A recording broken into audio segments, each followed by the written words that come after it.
로마서 8장 26절, 27절 오늘 말씀 윤성원 집사님 봉독해 주시겠습니다.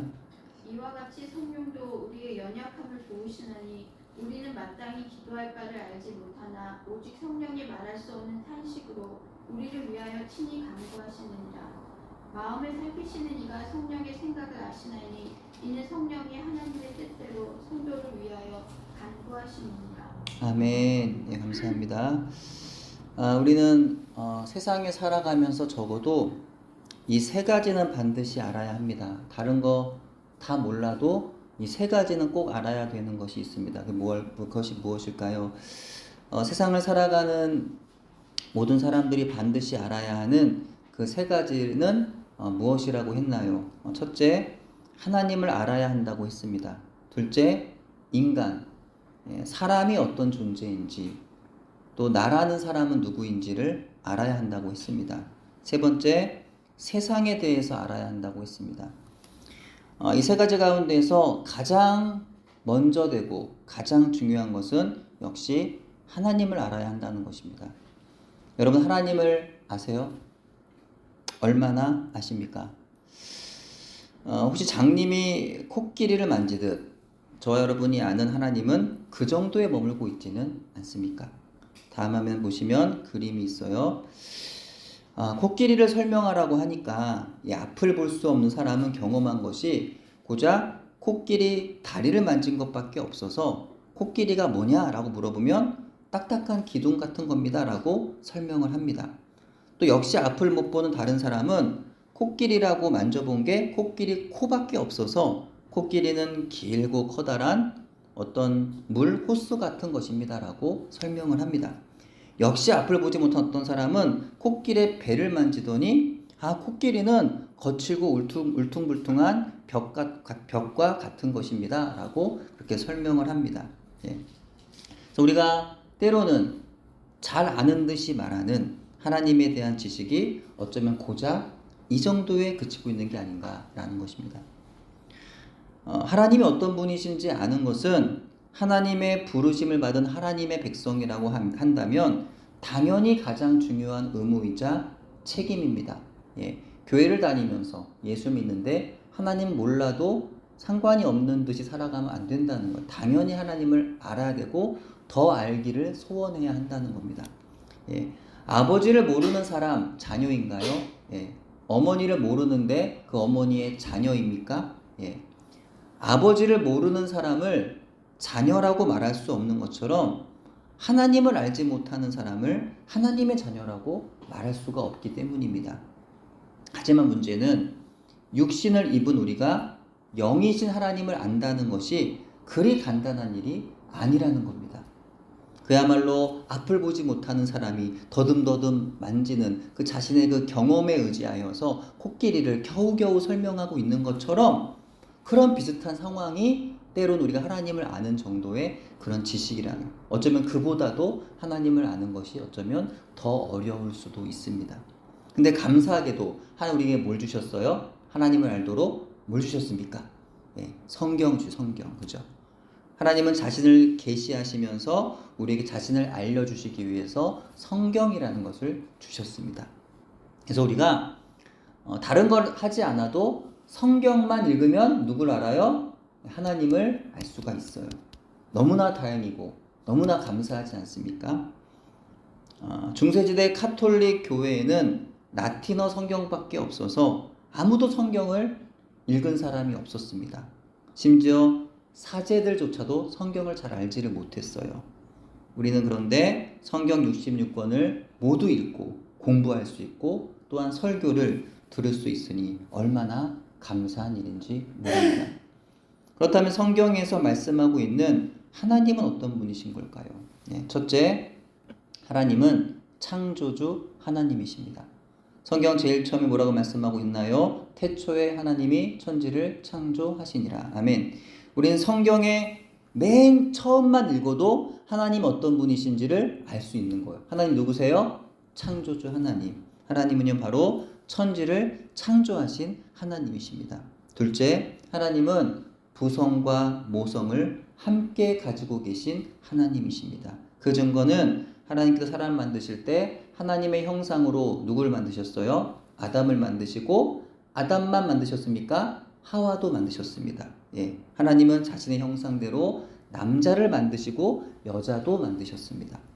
하나님은 강하고 위엄이 있는 아버지의 형상만 가지고 계신 것이 아니라 따뜻하고 섬세하며 부드러운 어머니의 형상도 가지고 계십니다.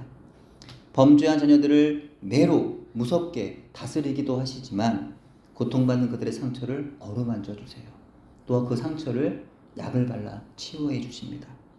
하나님을 떠나 죄악 가운데 놓인 사람들에게 심판을 말씀하기도 하시지만 그들이 심판으로부터 구원을 얻을 수 있도록 친히 자기 생명도 아끼지 않으시고 내어 주시는 것입니다.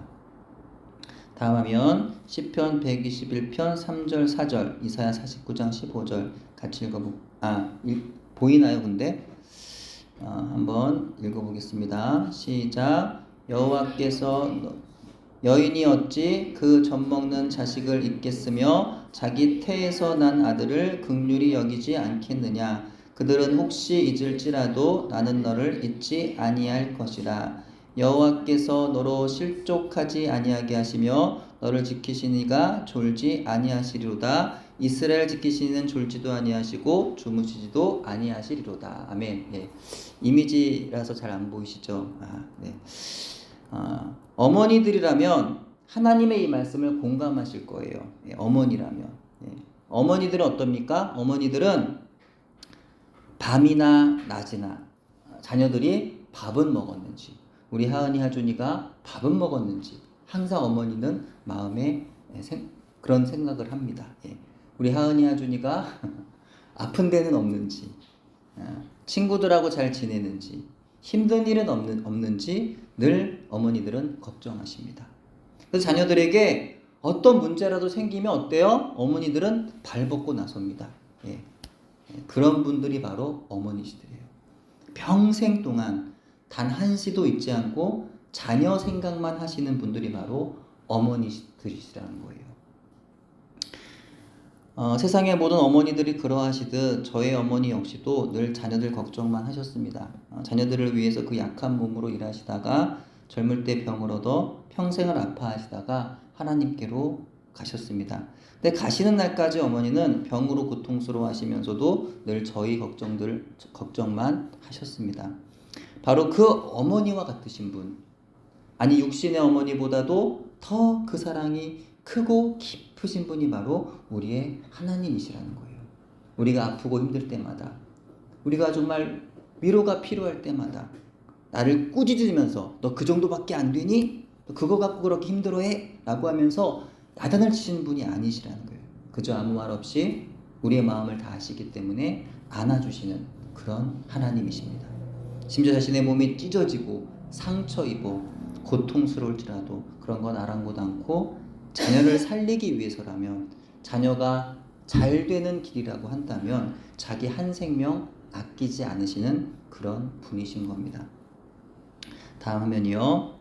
세 번째, 성경은 하나님을 또한 여러 가지로 계시하고 있지만 제가 마지막으로 말씀드리고 싶은 하나님은 바로 우리에게 가장 좋은 것을 예비하시고, 여호와 이레, 가장 좋은 것을 예비하시고 예비하신 그 가장 좋은 것을 우리에게 언제나 주시기를 기뻐하시는 분이시라는 것입니다. 하나님은 우리를요 사랑하셔서 늘 열심히 일하십니다. 예.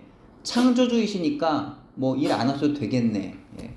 우리만 일하는 거 아니야? 하나님은 뭐 막 천지를 만드시고 유유자적하게 놀러 다니시고 그러시지 않나? 근데 그게 아니라 하나님은 열심히 일하십니다.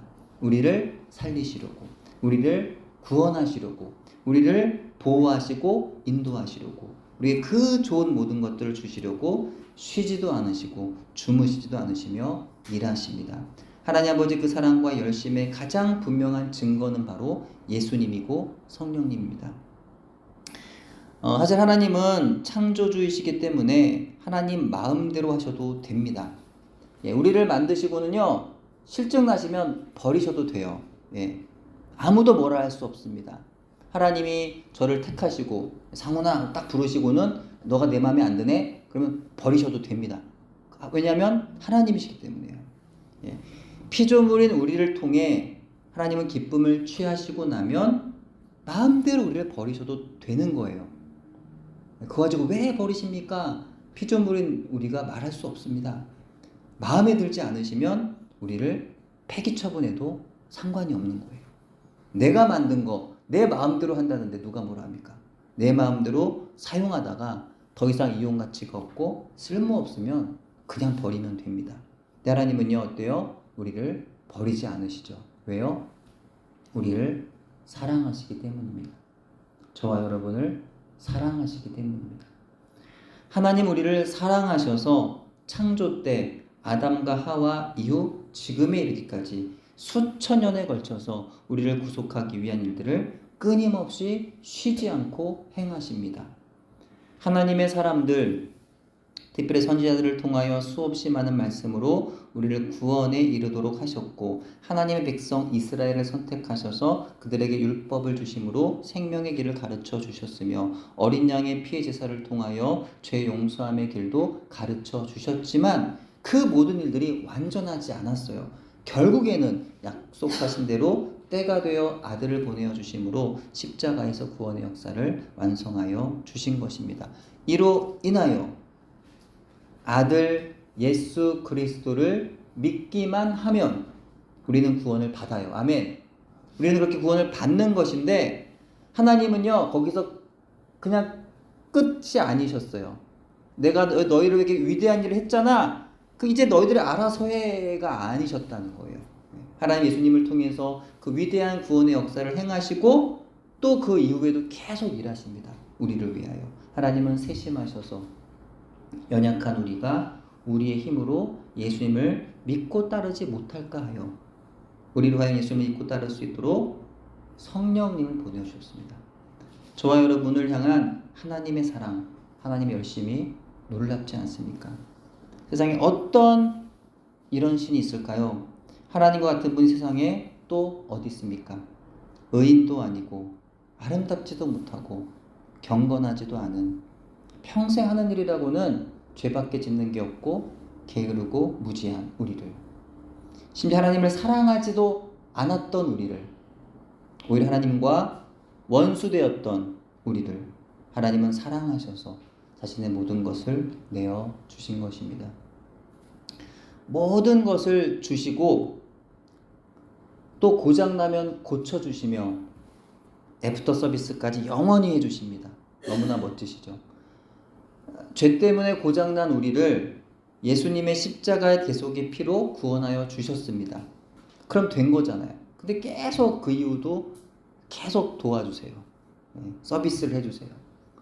예수님이 부활하심으로 예수 그리스도와 함께 부활의 영광을 이제 우리가 누리게 되었습니다. 또한 성령님의 인도하심으로 예수님과 함께 끝까지 동행할 수 있도록 때마다 우리 안에 말씀으로 새롭게 하시고 죄에서 떠나 하나님 말씀에 순종하게 하시는 것입니다. 예수님은 세상에 오셔서 십자가에 달리시기 전 제자들에게 자신이 이제 아버지 집으로 가게 될 것인데 그것을 제자들이 아직은 알지 못하지만 예수님이 먼저 가서 예비하신 그곳에 제자들이 곧 오게 되리라는 것을, 또한 예수님과 하나님이 한 몸이시라는 걸, 또 예수님이 가시면 보혜사 성령님을 보내실 것이라는 사실을 그 제자들에게 말씀해 주십니다. 그 가운데 예수님 하신 말씀, 이런 말씀이 있어요. 요한복음 14장 18절입니다. 내가 너희를 고아와 같이 버려두지 아니하고 너희에게로 오리라. 내가 너희를 고아와 같이 버려두지 아니하고 너희에게로 오리라. 고아가 누굽니까? 아이인데 부모가 없는 아이입니다. 슬프잖아요. 안타깝지 않습니까? 이스라엘 사회에서 가장 취약한 계층이 바로 과부와 고아와 나그네입니다. 고대에 있어서 여자는요 사회에서 홀로 살아가기가 불가능에 가깝습니다. 요즘에는 어떻게 보면 남자보다 여자들이 더 생활력이 강한 모습도 많이 보이는데 고대에 있어서는 그렇지 않았다는 거예요. 완전히 남자 중심의 사회였기 때문에 여자가 홀로 살아가기가 아주 어려운 사회입니다. 남편이 있든 아니면 어린 아들이라도 있어야지 그나마 희망을 붙들 수가 있었어요.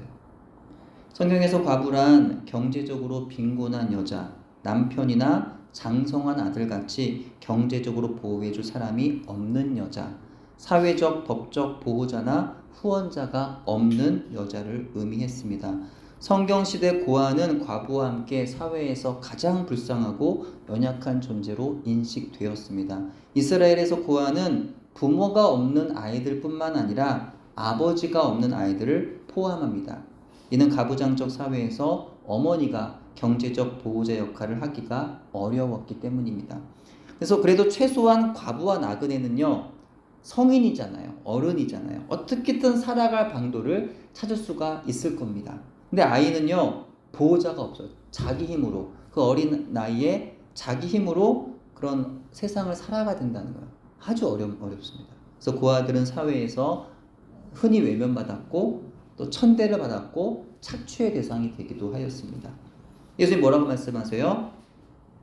예수님이 떠나시고 나면 그리스도교를 인정하지 않는 박해자 유대인들과 황제를 신으로 섬기는 로마 제국 안에서 의지할 데 없이 남겨질 지하들에게 예수님은 그들을 홀로 남겨두시지 않으시겠다는 겁니다. 절대로 그들을 고아와 같이 버려두지 않으시고 다시 오셔서 영원히 함께 그들 안에 거하시겠다는 것입니다. 어떻게요? 성령으로 그리 하시겠다는 겁니다. 우리도 인생의 길에서 때로는 이 과부와 같이 의지할 곳 없는 상황들을 만나지 않나요? 나그네와 같이 의지할 곳 없고 마음 둘 데가 없는 그런 경우를 경험하진 않나요? 마치 고아처럼 세상에 홀로 남겨진 듯한 그런 상황들도 우리가 살다 보면 만나지 않나요? 그래서 하나님은 절대로 우리를 그렇게 홀로 두지 않으신다는 겁니다. 그 증거가 바로 우리 안에 허락하신 성령님이에요. 내 안에 성령님이 계시다는 그 사실이 하나님이 나를 고아와 같이 홀로 두지 않으신다는 가장 분명한 큰 증거입니다. 성령께서 오시면 어떤 일이 일어나나요? 이전에 예수님은 분명히 저들과 함께 하셨어요. 하지만 육신을 입고 계셨기 때문에 제자들과 항상 함께 할 수는 없으셨습니다. 그렇죠? 24시간 언제 어디서는 함께 하실 수는 없으셨어요. 왜냐하면 몸을 입고 계셨기 때문에. 제자들은 예수님이 안 계실 땐 어때요? 예수님이 안 계시면 두려워집니다. 불안에 떱니다. 예수님이 같이 계시면 담대했는데 예수님이 안 계시면 마치 예수님을 몰랐던 사람처럼 믿음 없는 그런 삶을 살아가게 돼요. 풍랑이 일면 두려워 벌벌 떱니다. 무서워해요. 귀신 들린 아이의 아버지가 그 아이를 고쳐달라고 데리고 왔는데 예수님이 옆에 없으니까 아무 일도 못해요. 이 제자들이. 심지어 예수님이 십자가를 지시고 돌아가셨을 때 그들은 두려움으로 뿔뿔이 흩어질 수밖에 없었습니다. 근데 예수님이 성령으로 오시면 그때 예수님의 영이신 성령께서 제자들의 마음 가운데서 함께 하신다는 겁니다. 어떤 어려움과 어떤 고난의 상황이 와도 예수님 그분의 영으로 제자들의 마음 가운데 임재하시기 때문에 영원히 떠나지 않으시고 항상 도우시고 인도하시는 것입니다. 다음 화면 요한복음 14장 17절 같이 읽을게요. 시작. 그는 진리의 영이라 세상은 능히 그를 받지 못하나니 이는 그를 보지도 못하고 알지도 못함이라. 그러나 너희는 그를 아나니 그는 너희와 함께 거하심이요 또 너희 속에 계시겠음이라. 아멘. 하나님 우리를 창조하신 분이시기 때문에 우리를 아십니다. 저와 여러분을 속속들이 아세요. 성경에 보면 머리카락까지 다 세신다고 말씀하시잖아요. 너희 형질, 너희 피와 살과 너희 마음과 너희 속속들이 모든 고민과 탄식, 아픔 다 아신다는 거예요. 우리의 성품, 우리 모든 걸 다 아십니다. 하나님 우리가 너무나 연약하다는 것도 아시고 하나님 우리가 너무나 죄에 있어서 취약하다는 것도 아십니다. 예수를 믿지만 우리 마음과 생각이 연약해서 너무 자주 흔들립니다. 내 믿음이 비교적 지금은 좀 견고해진 줄 알았는데 여지없이 또 넘어지는 경험들을 합니다. 주변 사람들의 말에 쉽게 넘어지고 마는 나 자신을 발견합니다. 쉽게 흔들리고 쉽게 무너지고 쉽게 넘어갑니다. 그래서 하나님 우리에게 성령으로 찾아오시는 것입니다. 다음 화면 로마서 8장 1절 2절 한 번 더 우리 읽겠습니다. 로마서 8장 1절 2절 시작. 그러므로 이제 그리스도 예수 안에 있는 자에게는 결코 정죄함이 없나니 이는 그리스도 예수 안에 있는 생명의 성령의 법이 죄와 사망의 법에서 너를 해방하였음이라. 아멘. 우리 놀라운 그리스도의 복음 안에서 이후로도 물론 죄의 유혹과 시험으로 괴롭힘을 여전히 당하기는 하겠지만 그리스도 예수 안에서 더 이상 육신에 거하지 않고 성령을 따라 행하는 사람이 되었습니다. 예수님 안에서 죄와 사망의 법에서 해방을 받았기 때문입니다. 예수를 믿고 난 이후의 삶의 여정 속에서 끝까지 하나님의 경건한 사람들에게 죄와 사망의 법에서 해방을 받아 더 이상 육신을 따르지 않고 성령을 따르도록 하는 일을 바로 성령께서 하시는 것입니다. 그럼 우리가 세상 가운데서 죄를 멀리하고 하나님 말씀을 따라서 살기 위해서는 내 안에 계시는 하나님과 그리스도의 영이신 성령님의 통치를 날마다 받으며 살아야 하는 것입니다.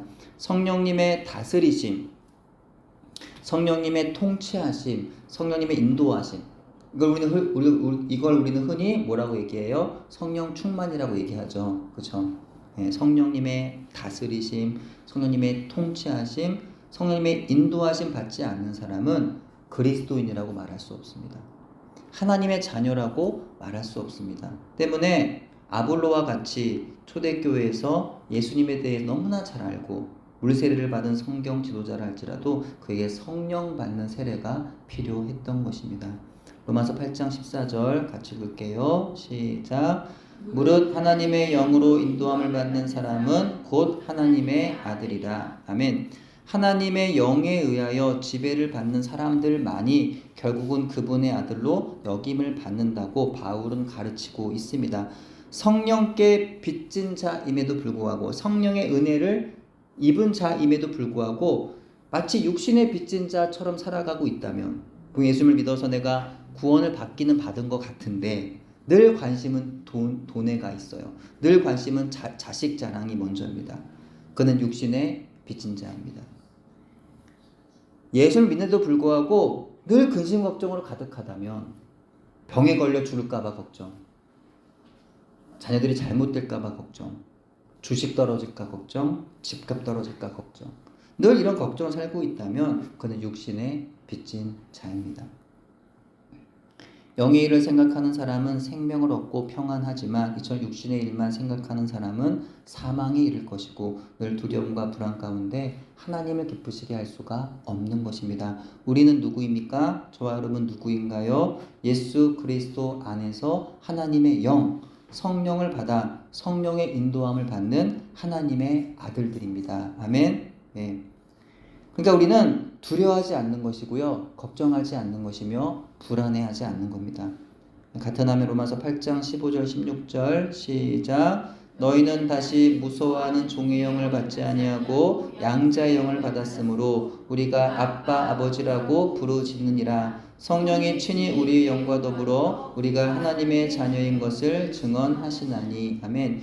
저와 여러분 안에 성령님이 계시다는 사실이 바로 저와 여러분이 하나님의 자녀라는 증거입니다. 저와 여러분이 비록 죄를 범할 때가 아직 있지만 그때마다 하나님이 주신 양심의 소리에 아주 괴로워하면서 죄책감 가운데 회개할 수 있다는 것은 우리 안에 성령님이 계시다는 증거입니다. 우리 안에 성령님이 계시기 때문에 우린 날마다 자신의 죄를 회개하고 다시 죄로부터 돌이켜 하나님께로 갈 수가 있는 겁니다. 우리가 깨끗해서가 아니죠. 우리가 의로워서 하나님께 가는 것이 아니에요. 비록 우리가 죄인이지만 우리 예수님의 십자가 사랑으로 찾아오시고 우리에게 성령으로 여전히 끊임없이 찾아오시는 하나님의 사랑이 부어지고 있기 때문에 우리 그 사랑을 믿고 하나님의 그 사랑을 믿고 하나님 아버지께로 달려가 안기는 겁니다. 그럼 우리가 하나님의 사랑을 받는 자녀라는 가장 큰 첫 번째 증거는 바로 예수님이십니다. 하나님 우리를 사랑하지 않으셨다면 아들 예수님을 십자가에서 우리의 죄를 대신 지시고 죽게 하실 필요가 이유가 없으십니다. 우리 하나님의 사랑을 받는 자녀란 두 번째 증거는 바로 성령님이십니다. 하나님 우리를 사랑하지 않으신다면 예수님이 부활하시고 승천하신 이후에 우리에게 성령님을 보내주실 필요가 이유가 없으신 겁니다. 하나님께서 우리를 사랑하셔서 아들의 생명도 아끼지 않으시고 주셨을 뿐만이 아니라 영원토록 우리 예수님 안에서 하나님의 구원을 완전히 이룰 때까지 우리를 고아와 같이 혼자 두지 않으시고 성령님께서 우리의 인생을 통치하시고 다스리시며 인도하시도록 하는 것입니다. 다음 화면 오늘 본문 말씀이죠. 로마서 8장 26절 27절 시작. 이와 같이 성령도 우리 연약함을 도우시나니 우리는 마땅히 기도할 바를 알지 못하나 오직 성령이 말할 수 없는 탄식으로 우리를 위하여 친히 간구하시니라. 마음을 살피신 이가 성령의 생각을 아시나니 이는 성령이 하나님의 뜻대로 성도를 위하여 간구하심이니라. 아멘. 예, 멋지죠? 우리 하나님 멋지지 않습니까? 우리 하나님은 부성과 모성을 같이 가지신 하나님이라고 하셨어요. 정말 하나님은요 세심하십니다. 우리 여러분 성경 읽으시면 읽으실수록 하나님의 세심하심을 이렇게 느끼지 않습니까? 예, 우리 정말 어떻게 보면 사람도 그렇게까지 이렇게 세심하게 살필 수 없을 것 같은데 하나님은 정말 사람들의 그 연약함 하나하나를 살피세요. 그죠? 그런 걸 우리가 성경을 보면 그 율법에도 그런 게 나타나고 볼 수 있습니다. 그래서 여느 아버지처럼 하나님 그런 분이 아니라는 거야. 야, 스스로 해봐. 할 수 있잖아. 이러면서 그 힘든 자녀들의 그런 상황들을 외면하시는 분이 아니에요. 세심한 어머니의 감성으로 자신 자녀들을 아끼시고 모든 필요를 채우시고 지원하여 주십니다. 우리가 너무 약해서 하나님 말씀에 순종한 일을 감당하지 못할까 하여 우리가 너무 연약하여서 예수님의 십자가 지는 일을 감당하지 못할까 하여 우리가 너무 약해서 세상의 유혹과 시험을 감당해내지를 못할까 하여 하나님 우리에게 보호자이며 후원자이시며 협력자로 성령님을 보내주신 것입니다. 때문에 우리 가운데 어느 누구도 하나님 말씀을 따를 수 없다라고 말할 수 없습니다. 어느 누구도 예수님의 십자가를 질 수 없어 라고 말할 수 없습니다. 그 누구도 내가 당하는 유혹과 시험이 감당하지 못할 만큼 크다고 내 고난이 너무 커요 그렇게 말할 수가 없습니다. 우리 가운데 어느 누구도 나는 약해서 죄를 지을 수밖에 없었노라고 말할 수도 없습니다. 그런 불평, 그런 핑계 댈 수가 없습니다. 왜요? 우리에게 위로가 되시고 능력이 되시는 성령님께서 영원히 우리와 함께 하시며 우리의 그 약함을 분명히 도와주고 계시기 때문입니다. 하나님은 그렇게 단 한순간도 우리를 고아로 우리를 홀로 두지 않으시기 때문이에요. 우리 연약함을 아시고 우리 연약함을 도우시기 때문입니다. 성도들이 스스로 연약하여 그렇게 많은 무거운 짐을 질 수 없다고 말하지 않아도 될 수 있도록 그 모든 역경들을 충분히 극복하고도 남도록 우리를 도와주시는 것입니다. 오늘 말씀 묵상하면서 저에게도 도전이 많이 됩니다. 여러분에게도 도전이 되시기를 주님의 이름으로 축복합니다. 나는 몸이 약해. 나는 몸이 약해서 더 이상은 할 수 없을 것 같아. 라고 말하지 마십시오. 예, 저에게도 하는 말이에요. 나는 몸이 너무 약한 것 같아. 이 이상은 할 수 없을 것 같아. 그렇게 말하지 마십시오. 나는 지혜가 부족한데 나는 여기까지밖에 못할 것 같아. 그렇게 말하지 마십시오. 나의 분량은 여기까지야 라고도 말하지 마세요. 물론 그게 한편으로는 그게 뭐 인간적으로 말하면 사실일 수도 있지만 하나님 편에 볼 때는 아니라는 거예요. 무슨 말씀인지 아시죠? 나의 분량 여기까지인 것 같아. 그렇게 내가 판단하고 규정하지 말라는 거예요. 나는 마음이 약해서 친구들의 무례한 부탁을 거절할 수가 없어. 나는 마음이 약해서 죄를 끊을 수가 없네 라고도 말하지 마십시오. 왜요? 저와 여러분 안에 예수님께서 부활하셔서 승천하신 후 오순절 성령 강림 이후 모든 하나님 자녀들에게 부어주신 성령님이 제 아들의 삶을 수많은 하나님의 사람들의 삶을 능력 있게 변화시키셔서 복음 증거자로 순례자로 순교자로 살게 하신 그 성령님께서 동일하게 오늘도 저와 여러분의 마음과 모든 삶 가운데 내주하시고 인도하시며 역사하시기 때문입니다. 게다가 심지어 우리가 하나님께 어떻게 기도해야 하는지, 무엇을 구해야 하는지, 얼마나 기도해야 하는지 하는 기도에 관한 모든 가르침들을요 성령님이 주십니다. 아, 기도 어떻게 하는지 모르겠네. 네. 성령님이 가르쳐 주신다는 거예요. 우린 연약하고 무지하며 탐욕적이어서 무엇이 좋은지를 잘 알지 못하지만, 그래서 내가 하나님 앞에 간절히 구하는 것도 어쩔 때는 나에게 좋은 게 아닐 때도 있어요. 그렇지만 성령이 우리를 대신하여 하나님께 우리에게 가장 좋은 것을 구하여 주시는 겁니다. 심지어 우리의 마음 가운데 탄식할 수 있는 마음도 주셔서 하나님 앞에서 탄식함으로 기도하게 하시는 것입니다. 살다 보면 힘들고 지칠 때가 있어요. 네, 누구나 있습니다. 어린이라고 없는 게 아니고, 정말 오랜 세월을 살아서 지혜로운 어른들이라고 힘든 게 없는 게 아니에요. 다 있습니다. 예전에 왜 아프니까 청춘이다 그런 옛날 얘기인데, 아프니까 청춘이다라는 책이 나오니까 그 이후에 후속편이 어떤 게 나옵니까? 아프니까 어린이다, 아프니까 중년이다, 계속 나오잖아요. 다 아프다는 거예요. 다 살기 힘들다는 겁니다. 살다 보면 힘들고 지쳐서 내 힘으로 할 수 없는 일이 많는, 내 힘으로 할 수 있는 일이 아무것도 없는, 그렇게 느껴지는 순간이 있습니다. 심지어 기도조차 내가 지금 제대로 하고 있는 건지 알 수 없을 때가 있어요. 기도하고 싶은데 몸이 아파 기도하지 못할 때가 있죠. 기도하고 싶어도 기분이 너무 상하고 마음 아픈 일이 생기고 또 마음이 불안해져서 더 오히려 기도할 수 없을 때가 있어요. 평안하여서 아무 일이 없으니까 오히려 신앙생활의 긴장이 풀려서 기도가 안 될 때도 있어요. 여러 가지 이유 때문에 기도가 방해를 받습니다. 이 같은 우리의 모든 연약함이 나의 기도를 막아요. 하지만 이럴 때 성령님은 우리의 기도를 도우십니다. 그래서 우리는 기도할 때 가장 먼저 내 안에 계신 성령님께 기도를 도와주세요. 성령님, 저 지금 하나님 앞에 기도합니다. 저의 기도를 도와주세요. 기도를 도와달라고 먼저 기도해야 합니다. 하나님 마음을 알게 해달라고 기도해야 합니다.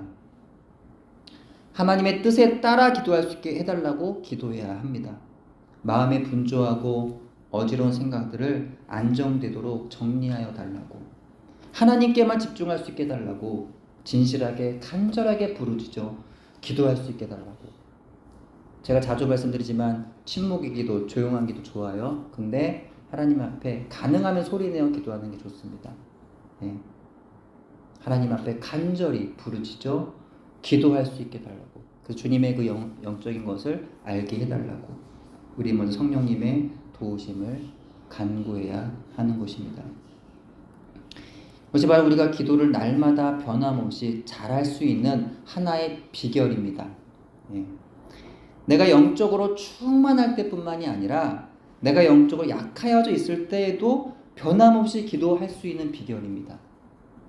내가 기도할 좋은 환경이나 어떤 컨디션의 경우뿐만이 아니라 내가 기도하기 아주 힘든 환경이나 컨디션에서도 여전히 기도할 수 있는 비결입니다.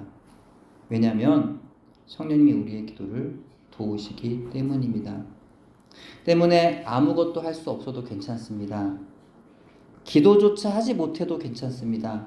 성령님이 우리를 대신하여 하나님의 뜻대로 기도하여 주시고 성령님이 우리로 하여금 하나님의 뜻대로 살아갈 수 있도록 항상 도우시기 때문입니다.